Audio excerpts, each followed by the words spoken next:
cause. Or, selon ma petite analyse, la CEDEAO s'attarde sur les conséquences. Vous ne pouvez pas guérir une maladie en soignant seulement les conséquences. Il faut rechercher la cause de la maladie et la soigner. Si ces chefs d'État dirigeaient leur pays de façon juste, s'ils privilégiaient les intérêts nationaux au détriment des intérêts personnels, s'ils veillaient à ce que la souveraineté de nos pays s'exerce pleinement et sur nos ressources et sur nos rapports à l'extérieur, nous n'aurions pas vécu cette situation. Ça, c'était une parenthèse pour expliquer pourquoi la CEDEAO se trompe. Deuxièmement, vous m'avez posé la question de savoir ce que chaque Nigérien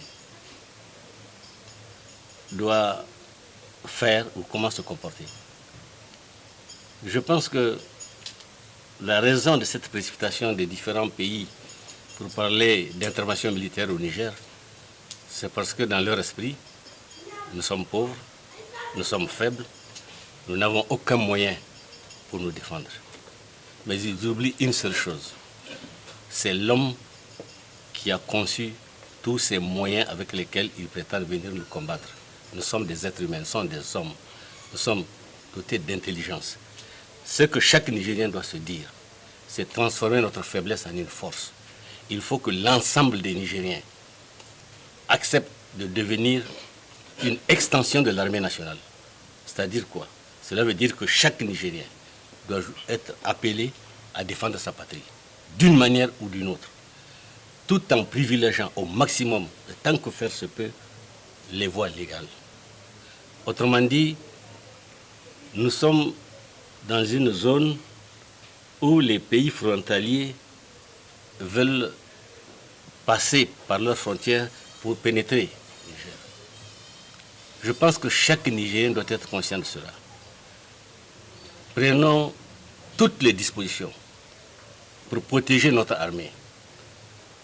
C'est à nous, il nous incombe alors de retarder l'avancement, ou l'avancée plutôt, de ces troupes à l'intérieur de notre pays. C'est à nous de faire en sorte que le combat ne se limite pas seulement entre l'armée et ceux qui veulent nous occuper, puisqu'ils parlent d'une opération au-delà de 3 mois. C'est donc une guerre d'occupation qui s'annonce. Et donc nous avons les moyens, non seulement d'utiliser toutes les techniques de guérilla urbaine, parce que nous avons des gens qui ont été formés au Niger, des anciens, qui maîtrisent ces techniques, et c'est le lieu, c'est le moment de faire appel à eux pour qu'ils sensibilisent la jeunesse, pour qu'ils les forment.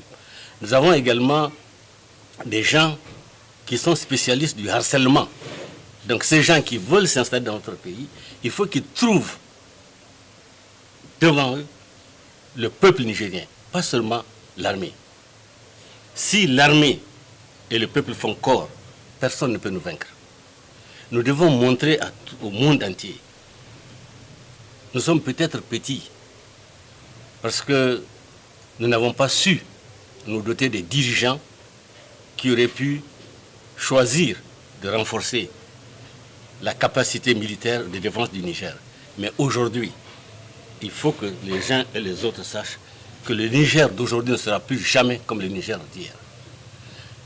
Le peuple nigérien n'est pas un peuple belliqueux. C'est un peuple qui est courtois, qui est ouvert, qui est disponible. Les différents chefs d'État qui ont dirigé ce pays peuvent en témoigner. De par leur origine, nous ne les avons jamais écartés parce qu'ils sont ceux-ci, ou parce qu'ils viennent de telle ou telle région. Nous les écartons lorsque le service rendu à la nation ne correspond pas à ce que nous voulons. Il faut que cela soit clair. Et tous ces pays qui aujourd'hui parlent d'occuper le Niger, d'intervenir, je reprends un avertissement du président Saïni Kounché. Nous n'empêchons à personne d'entrer dans le Niger. Mais en sortir, si le peuple nigérien est digne, ça c'est un problème. Je ne dis pas qu'ils ne vont pas rentrer, mais en sortir vivant, à ce moment il n'y aura plus de Nigériens. Si nous sommes conséquents avec nous-mêmes, nous devons dès à présent prendre toutes les dispositions, faire appel à toutes nos possibilités, à toutes nos capacités, tous les archers, tous les chasseurs traditionnels, tous ceux qui, d'une manière ou d'une autre, peuvent trouver quelque chose. Et là, j'en appelle aux anciens qui savent comment nos grands-parents ont fait pour faire disparaître des villages entiers lorsqu'une attaque est en cours. Je pense qu'aujourd'hui, nous ne devons négliger le savoir de personne. Ce n'est pas seulement l'armée qui est en guerre ou qui sera en guerre. C'est le peuple nigérien qu'on veut dessaisir de son bien le plus cher, c'est-à-dire sa liberté, sa souveraineté.